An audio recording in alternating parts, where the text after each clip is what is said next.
ঘুরতে এসেছি যমুনা নদীতে। আমাদের সাথে উপস্থিত আছেন টাঙ্গাইল সদর থানা যুবদলের যুগ্ম আহ্বায়ক মোহাম্মদ হাবিবুর রহমান হাবিব ভাই। তিনি যমুনা নদীতে এসে দেখেন চরপল্লী গ্রামের 1 নং ওয়ার্ডের মানুষগুলো অনেক অসহায়ভাবে বসবাস করতেছে। কিছুদিন আগে এখানে অনেকগুলো বাড়ি একসাথে নদীর গর্ভে বিলীন হয়ে গেছে রাত্রিবেলায়। এখানকার জনগণের কথা হচ্ছে যে কত সরকার আসলো গেল, কিন্তু আমাদেরকে কেউ এই চরপল্লী গ্রামের বেড়িবাদ করে দিয়ে গেল না।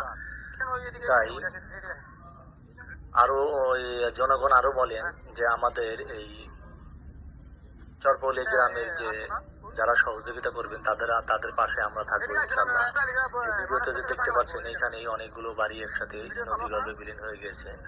এখানে নদীর গর্ভে বিলীন হয়ে যাওয়ার পরে এলাকার জনগণ মিলে কিছু জিও ব্যাগ কিনে বস্তা ভরাট করে এখানে ফেলেছিল, কিন্তু পানি বাড়ার কারণে সেই বস্তাগুলি আর নেই। সেই বস্তাগুলি নদীর গর্ভে বিলীন হয়ে গিয়েছে।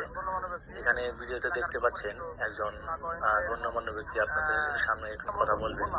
এখন উনি কি বলে ওনার মুখ থেকে শোনেন তারা কতটা কষ্টে আছে। আমাদের 1 বছর আগে এই বাঁধের কাজ হয়েছিল, হওয়ার পরে কিছু জায়গা ভেঙে গেছে। ভেঙে যাওয়ার পরে আমরা অনেক চেষ্টা করলাম, পানি উন্নয়ন বোর্ডে অনেক কথাবার্তা বলছি, আমরা দরখাস্ত দিছি। তারা শুধু আশ্বাস দেয় যে করবো, কিন্তু করতে যদি এখানে কাজ না করা হয় তাহলে এই সরকারের টাকাটাও বিলীন হয়ে যাবো। আমাদের চরপল্লী 1 নাম্বার ওয়ার্ড, এই ওয়ার্ডে যে এই যে কাঁচার দিয়ে অনেক বাড়িঘর আছে, এই বাড়িঘরও থাকবো না। এক পর্যায়ে সরকারের হাজার কোটি টাকা এই বিলীন হয়ে যেতেছে, এবং কি আমাদের এলাকারও এই হাজার বাড়িঘর বিলীন হয়ে যাচ্ছে। যদি এখানে কাজ না করা হয় তাহলে যেখানে বস্তা ফেলাইছে সরকার, ওই বস্তা সেখানে থাকবে, এখান দিয়ে নদী বাড়া যাবো। না করার কারণে আমরা এলাকাবাসী মিলে কিছু টাকা পয়সা উঠাইয়া আমরা কিছু কাজ করেছি, কিন্তু এখন পানি বাড়তেছে। পানি বাড়ার কারণে আবার আস্তে আস্তে ওই কার্পেটের তল দিয়ে আবার ভাঙা যেতেছে। আমার পানি উন্নয়ন বোর্ডে তাড়াতাড়ি আমাদের এই কাজটা করে দিবেন, এই বলে আমার কথা শেষ করছি। আসসালামু আলাইকুম ওয়া রাহমাতুল্লাহ। মাঝে এখন কথা বলবেন টাঙ্গাইল সদর থানা যুবদলের যুগ্ম আহ্বায়ক হাবিবুর রহমান হাবিব ভাই। আসসালামু আলাইকুম। আজকে কাকুয়া ইউনিয়নে 9 নং কাকুয়া ইউনিয়নে যুবদলের ভারপ্রাপ্ত সেক্রেটারি সবুজ এবং রুবেল এবং সেক্রেটারি হলো ইমন ভাই, এবং সবাই আমার অবগত করছে। সেই অবগতর মাধ্যমে কাকুয়া ইউনিয়নে আপনার এই ইউনিয়নটা মনে করেন ব্যাংকে কিছুই নেই। আমরা টিসি মহোদয়ের কাছে আমরা দ্রুত আবেদন জানাবো যে এই কাকুয়া ইউনিয়নকে মানসিক বা সহযোগিতা করেন। আর ডক্টর ইউনূস মোহাম্মদের দাবি জানাচ্ছি যে এখন তিনি সরকারে আছে, মানুষের পাশে একটু থাকেন। এই কাকুয়া ইউনিয়নটা একটা বাড়ি একদম রাত্রে একবারে কয়েকশো বাড়ি সহ একবারে ডাইভে গেছে, মানুষ আমরা বলতে চাই যে আগামীতে যে নির্বাচন আছে সেই নির্বাচনে সুলতান সালাউদ্দিন টুকু ভাইকে সামনে। তিনি আরো বলেন আগামীতে যে নির্বাচন আছে সেই নির্বাচনে সুলতান সালাউদ্দিন টুকু ভাইকে যদি আমরা এমপি বানাতে পারি, তিনি সুলতান সালাউদ্দিন টুকু ভাই এমপি হলেই হবেন, মন্ত্রী হলেই তার প্রথম কাজ থাকবে ইনশাল্লাহ কাকুয়া ইউনিয়নে চরপল্লী গ্রামের বেড়িবাঁধ।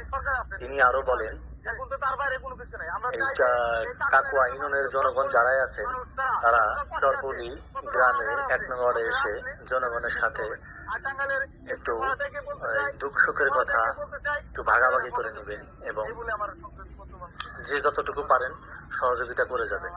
এখন আপনাদের সম্মুখে বক্তব্য রাখবেন কাকুয়া ইউনিয়নের সাংগঠনিক সম্পাদক মোহাম্মদ শামীম পরামানি। দেখেন শামীম ভাই কি বলে।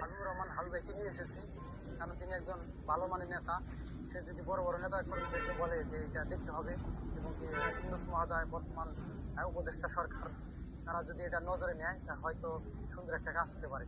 তো আমি আমার বলার মতো একটা ভাষাই, সেটা হলো এই যে চরপল্লীর মানুষ বিশাল কষ্টে আছে, শুধু 1 বছর 2 বছরের জন্য নয়, এরা প্রায় 2-3 যুগ ধরে তারা কষ্ট ভোগ করতেছে।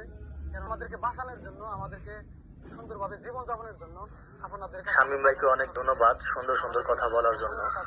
এখন ভিডিওতে যাকে দেখতে পাচ্ছেন তিনি হচ্ছেন টাঙ্গাইল সদর থানা যুবদলের যুগ্ম আহ্বায়ক হাবিবুর রহমান হাবিব ভাই। তিনি তার ব্যক্তিগত পক্ষ থেকে কিছু অর্থ প্রদান করে গেলেন চরপল্লী গ্রামের গণ্যমান্য ব্যক্তির কাছে। উনি আরো বলেন, আমরা আপনাদের সাথে আছি, ইনশাল্লাহ সাথেই থাকবো। আমরা চরের সন্তান, চরের প্রতি আমাদের মায়া আছে। টাকা পেয়ে জনগণ অনেক খুশি। আমরা চাই হাবিবুর রহমান হাবিব ভাই আরো এগিয়ে চলুন। আমরা আছি আপনার সাথে। ধন্যবাদ সবাইকে, ভালো থাকবেন। আসসালামু আলাইকুম।